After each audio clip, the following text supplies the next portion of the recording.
Tô saindo aqui agora do trabalho e aconteceu uma situação que me lembrou de algo que vem me trazendo reflexões há algum tempo. Uma mãe de um bebê em situação bem delicada, com um diagnóstico delicado, que requer vários cuidados, vários usos de remédios, muita gente para precisar de dar assistência para essa criança em termos de equipe multidisciplinar. Ao final da consulta, eu parabenizei pelos cuidados, falei que ela era uma mulher muito forte. E aí ela disse para mim que eu estava dizendo isso para ela porque eu não sabia o tanto que ela chorava escondida em casa. E aí eu lembrei de que essa fala dela podia ter sido uma fala minha no passado. E essa fala dela me traz até hoje alguns ecos de momentos em que eu associava de alguma forma a fraqueza, a vulnerabilidade. E hoje eu percebo que a vulnerabilidade não me desqualifica, nem desqualifica ninguém.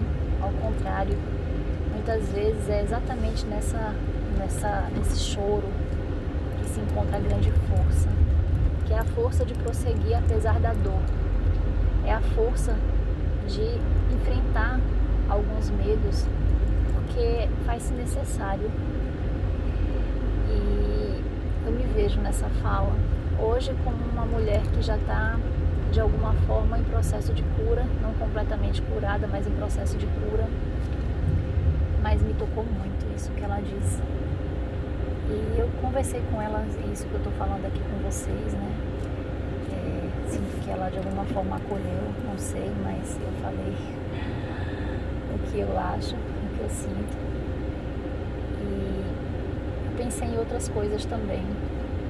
Eu pensei em momentos em que eu estive muito sobrecarregada por múltiplas demandas, inclusive profissionais mesmo. E que eu me senti depois achando que eu não tinha feito, de repente, o melhor que eu podia fazer com algum pai ou alguma mãe de algum paciente ou com algum estudante que eu faça preceptoria, trazendo para mim um sentimento de fraqueza e de culpa, porque naquele momento eu poderia ter falado alguma coisa que eu achei que não falei. Quando, na verdade, ali eu tinha dado o melhor que eu podia dar, sim, dentro da condição que eu estava, dentro da sobrecarga que eu estava, dentro do excesso de atividades que estavam me demandando. Então eu não estava enxergando ali uma força em mim, eu estava enxergando uma fraqueza de não ter feito tudo que eu achava que tinha que ter feito.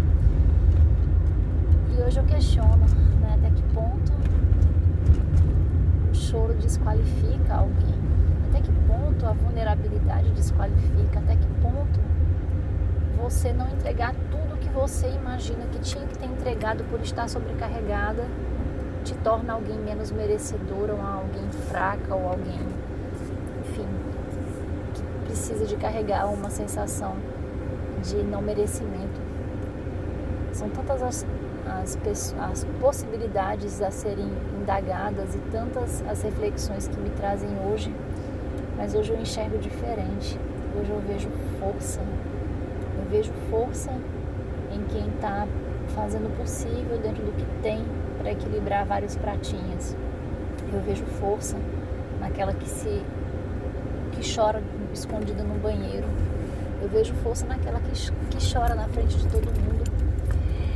Eu vejo força naquele que assume que não está conseguindo dar conta, que está difícil.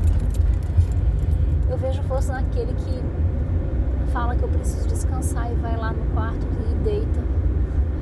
Eu vejo força naquela mãe que não lava um prato porque está aproveitando para relaxar um pouco enquanto o filho dorme e a casa vai ficar para depois.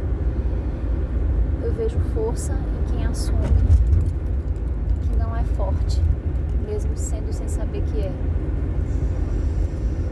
Que possamos ressignificar o que é força.